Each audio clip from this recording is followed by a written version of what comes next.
सिद्धारता सक्सेयक्षा शिवक्षसे वृंदावन विहारंतम श्री कृष्ण रुद्र चिंतये स्वामीनारायण हरे संवत 1881 ના શ્રાવણ સુધી દ્વાદશને દિવસે સ્વામી ગયા હતા અને પોતાના નગરની આગળની તથા દેશ દેશના હરિભક્તોની સભા ભરાઈ બેઠી હતી. પછી શ્રીજી મહારાજ બોલ્યા છે, ચાર વેદ પુરાણ ઇતિહાસ એ સર્વમાં એક વાર્તા છે જે ભગવાનને ભગવાનના સંત એ જ કલ્યાણકારી છે અને ભગવાનના જે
ખેતરે આવ્યા, જોયું તો હજારો ચકલા ડાંગર ખાય છે. વિચાર થયો, ખાવા દઈશ તો પિતાજી અને ભાઈ ખીજાશે અને ઉડાડી દઈશ તો ચકલા ભૂખ્યા રહેશે. હવે હું શું કરું? પ્રભુ તો વિશ્વંભર છે. તાલી પાડીને જોરથી શાક પાડ્યો. ત્યાં તુરંત ચકલાને સમાધિ થઈ ગઈ. જ્યાં છે ત્યાં સ્થિર થઈ ગયા. ખેતર સાચવવાની ઉપાધિ તો મટી. ઘનશ્યામ મહારાજ માધવરામના ખેતરમાં ગયા. ત્યાં સખા સાથે રમે છે. રમતા રમતા સાંજ પડી ગઈ પણ ઘરે આવ્યા નહીં. તેથી પિતાજી અને ભાઈ બોલાવા ગયા.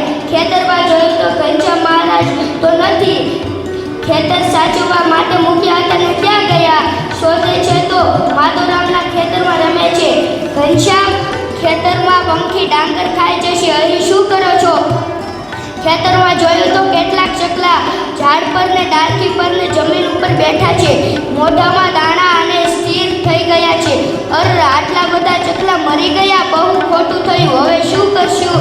એક પણ પક્ષી બોલતું નથી. પિતાજી કહે છે, બેટા ઘનશ્યામ, તમે આ શું કર્યું? ચકલા મરી ગયા છે તો પાપ લાગશે. ત્યાં તો ઘનશ્યામ મહારાજે જોરથી સાથ કરીને તાલી પાડી, બધા ચકલા ઉડી જાઓ. ત્યાં ફર કરતા બધા ચકલા ઉડી. ગુણાતીતાનંદ સ્વામીની વાતો. ગુણાતીતાનંદ સ્વામી જે વાતો કહેતા હતા એનું એક પુસ્તક છે. એમાંથી એક બાળકે તૈયાર કરેલી વાતો મકવાણા સહદેવને હું વિનંતી કરીશ કે અહીં આવી અને તેને તૈયાર કરેલી ગુણાતીતાનંદ સ્વામીની વાતો આપ સૌની સમક્ષ રજૂ કરી.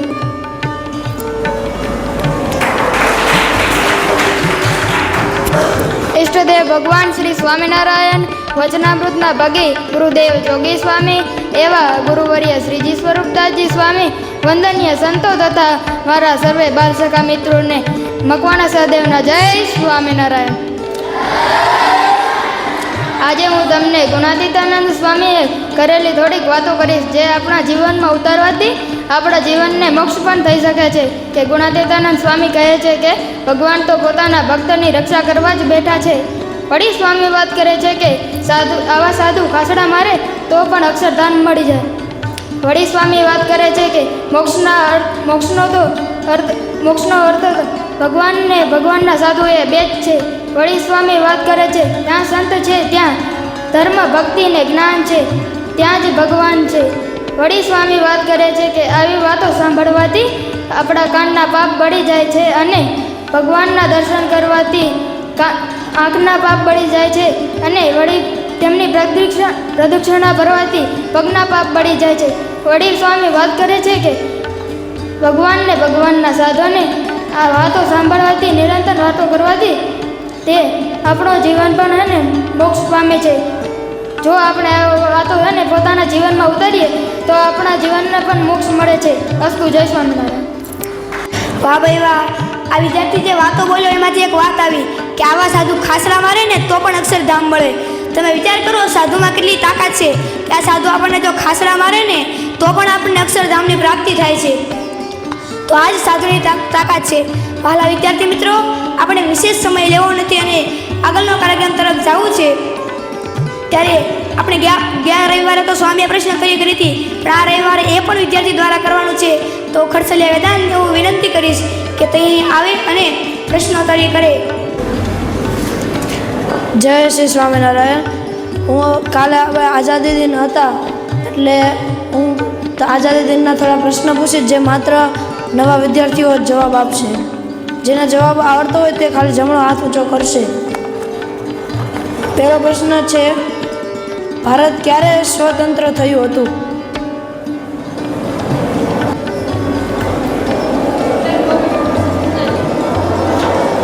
ઓગસ્ટ 1947 રોજ. ભારતને આઝાદી કોની પાસેથી મળી હતી?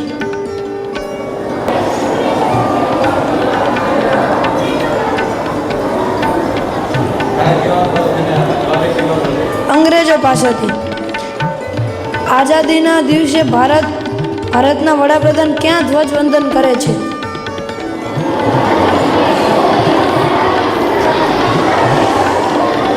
ચાર વેદના નામ જણાવો.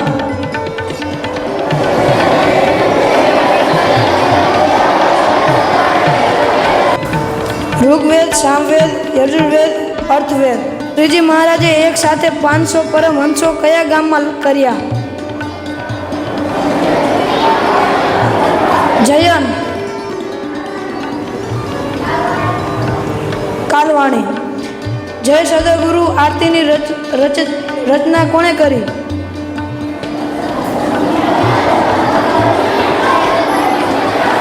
સિદ્ધ. મુક્તાનંદ સ્વામી. મુક્તાનંદ સ્વામીએ આરતીની રચના કયા ગામમાં કરી? દિવ્યરાજ. કાલિયાણી. શિક્ષાપત્રીમાં શ્રીજી મહારાજે કયા તીર્થની તીર્થયાત્રા કરવાની આજ્ઞા કરી છે?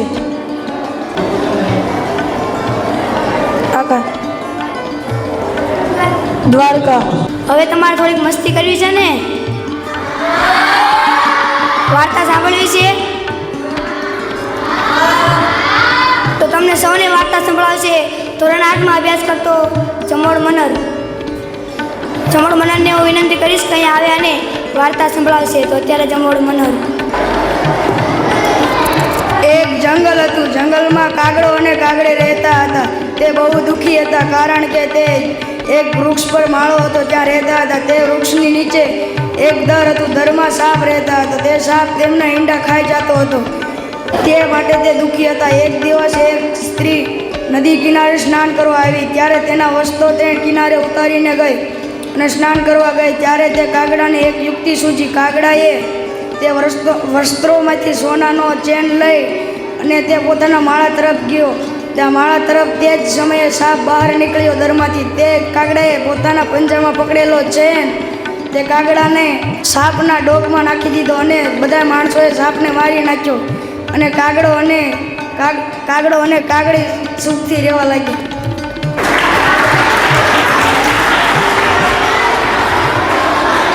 ચાલો, કોણ કહેશે કે આ વાર્તામાંથી શું શીખ મળે છે? હાથ ઊંચો કરીને જવાબ આપશો. આ વાર્તામાંથી શીખ શું મળી તમને? નાંદલિયા પિન્ટુ. પાછળવાળો ભાઈ.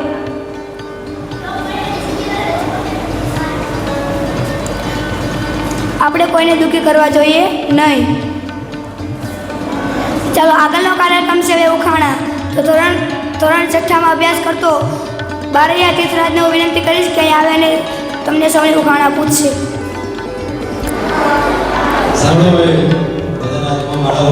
કાકડી નહીં, મીઠી છે પણ ખાંડ નહીં.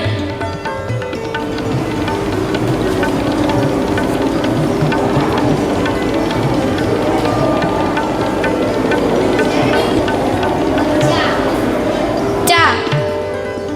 એક આંખે દુનિયા જોઈએ, પોતે ક્યારેય પલક ન મારે.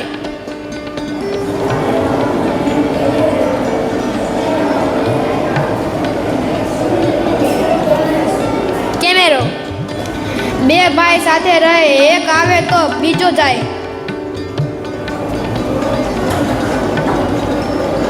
દિવસ અને રાત. વગર દોડે, મીઠા વગર બોલે.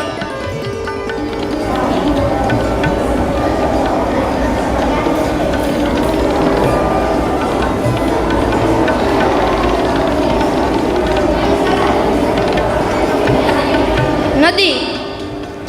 માથું છે પણ મગજ નથી, પગ છે પણ ચાલતો નથી. ટેબલ. પેટમાં પાણી ભરે, તરસ સૌની બુજાવે. બોટલ. 4 પગ છે પણ ચાલતો નથી, તેના પર બેસતો બંજા આવે.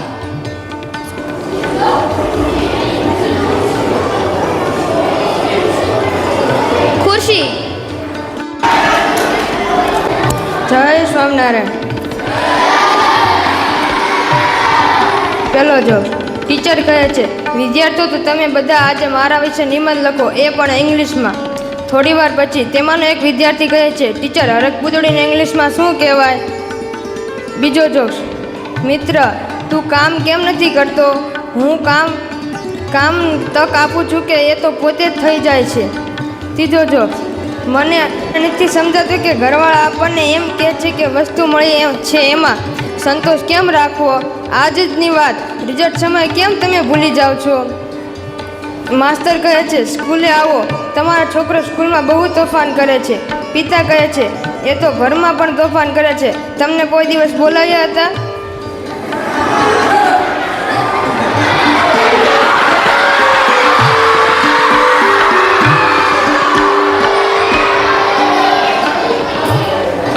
ચમન, ભાઈ મને આટલું સારું ભોજન કરાવવા બદલ તમારો આભાર.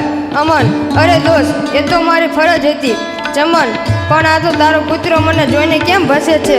ચમન, એ તો તને એની પ્લેટમાં જમવાનું આપ્યું હતું એટલે હસે છે. કે હવે આપણે કાર્યક્રમ ખત્મ થાય છે અને હવે આપણે વિદ્યાર્થી સન્માન લેવું છે. જે વિદ્યાર્થીને અઠવાડિયામાં વીકલી ટેસ્ટમાં આખા ક્લાસમાં સૌથી હાઈએસ્ટ માર્ક હશે એ વિદ્યાર્થીને અહીંયા આવે ને સન્માન કરવામાં આવશે. તો હું જે વિદ્યાર્થીના નામ બોલું એ અહીં લાઇનસર આવે અને પોતાના સન્માનનો સ્વીકાર કરશે. ધોરણ 6 એમાં સૌથી હાઈએસ્ટ માર્ક છે ડાબી પાર્થ રાજુભાઈના. તેવી જ રીતે ધોરણ 6B સૌથી હાઈએસ્ટ માર્ક છે કોગતિયા જયરા શૈલેષભાઈ, ઘાઘરેટિયા દીક્ષિત રમેશભાઈ અને જમોડ હર્ષદ છે. ચૌહાણ કુલદીપ હરેશભાઈ, ગોવાણી આરવ ભરતભાઈ, સાકરિયા સુમિત કિશોરભાઈ, રાઠોડ યશપાલ મહાવીરભાઈ અને સરવૈયા મોહિત સંજયભાઈ. એવી જ રીતે ધોરણ 6Dમાં વિજ્ઞાનની ટેસ્ટ અને એમાં એક વિદ્યાર્થી 25માંથી 24 માર્ક લાવે છે ગોહિલ વિરેન સંજયભાઈ. ઝડપથી વિદ્યાર્થીઓ અહીં આવતા જશે. ધોરણ 8 એમાં હિન્દીની ટેસ્ટ અને એમાં 2 વિદ્યાર્થીને 25માંથી 25 માર્ક પરમાર કવન મુકેશભાઈ અને પરમાર ગૌતમ વિનુભાઈ. ઝડપથી આવતા રહેશે. ધોરણ 8Bમાં અંગ્રેજી ટેસ્ટ અને એમાં સૌથી હાઈએસ્ટ માર્ક પ્રાપ્ત કરે છે મેવાડા રવિ ગભાભાઈ.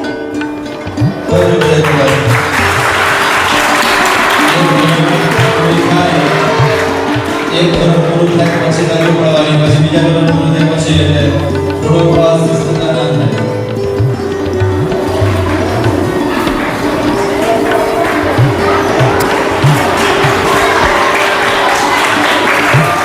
એવી જ રીતે ધોરણ 7 એમાં શનિવારે ગણિતની ટેસ્ટ હતી અને એમાં 25માંથી 20 માર્ક. ધોરણ 7Bમાં સામાજિક વિજ્ઞાનની ટેસ્ટ અને 20 માર્ક લાવે છે. તાળીઓ બંધ ન પડી પડે. હવે ધોરણ 10માં સંસ્કૃતમાં સૌથી હાઈએસ્ટ માર્ક પ્રાપ્ત કરે છે જોગરાજિયા પ્રદીપ અરવિંદભાઈ.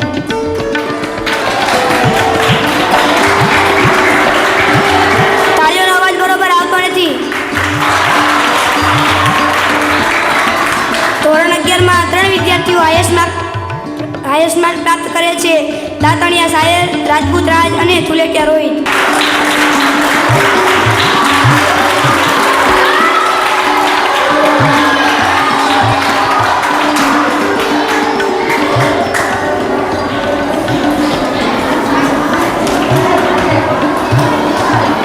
બધા હાઈએસ્ટ માર્ક લેવાને આવતા રવિવારે એમનું પણ સન્માન કરવામાં આવશે. હવે ભણવા જવું છે અને આજનો આપણો આ કાર્યક્રમ અહીં પૂર્ણ કરીએ છીએ. બધાના હાથમાં માળા હોવી જોઈએ, માળા ફેરવતા હોય જોઈએ. કટર બેસો બધા. આજે રવિવારના દિવસે બાલ સભાનું આયોજન થયું. એમની અંદર ઘણા બધા વિદ્યાર્થીઓએ માત્ર ને માત્ર એક જ દિવસની તૈયારીમાં ખૂબ સારું પરફોર્મન્સ કર્યું. જે વિદ્યાર્થીઓએ કીર્તન સંધ્યાથી લઈ અને અહીંયા બોલવા સુધીમાં ભાગ લીધો છે, દરેક વિદ્યાર્થીઓ ઊભા થાય.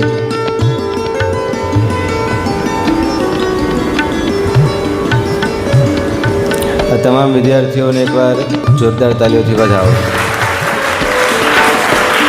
સરસ, બેસી જાઓ. હવે આવતા રવિવારે આપણે આખી નવી એક જ વિદ્યાર્થીઓ ભાગ લેશે. દરેક વિદ્યાર્થીઓને લાભ મળે એવો પ્રયત્ન કરવો છે. સાથે સાથે હવે આપણો એવો સંકલ્પ છે કે દર રવિવારે જે બાલસભા થાય એને આપણે લાઈવ પ્રસારિત કરવી છે કે નહીં? લાઈવ પ્રસારિત જ્યારે કરવામાં આવે એમના માટે સૌથી અગત્યની વસ્તુ એ કે એમની અંદર પરફેક્શન કમ્પ્લીટ જોઈએ, પરફેક્ટ તૈયારી જોઈએ. એમાં જેવી તેવી તૈયારી ચાલે નહીં. શિસ્તતા પણ કમ્પ્લીટ જોઈએ. તો આપણે લાઈવ કરીશું. તમારું શું કહેવું છે? લાઈવ કરવી છે? તો એક શરત છે, જો લાઈવની અંદર હજારો લોકો જોતા હોય, કોણ ક્યાંથી જોતો હોય આપણને ખબર ના હોય, કોઈ વિદેશમાં બેઠા બેઠા આપણું જો લાઈવ કરવામાં આવે ને તો લાઈવ જોઈ શકે.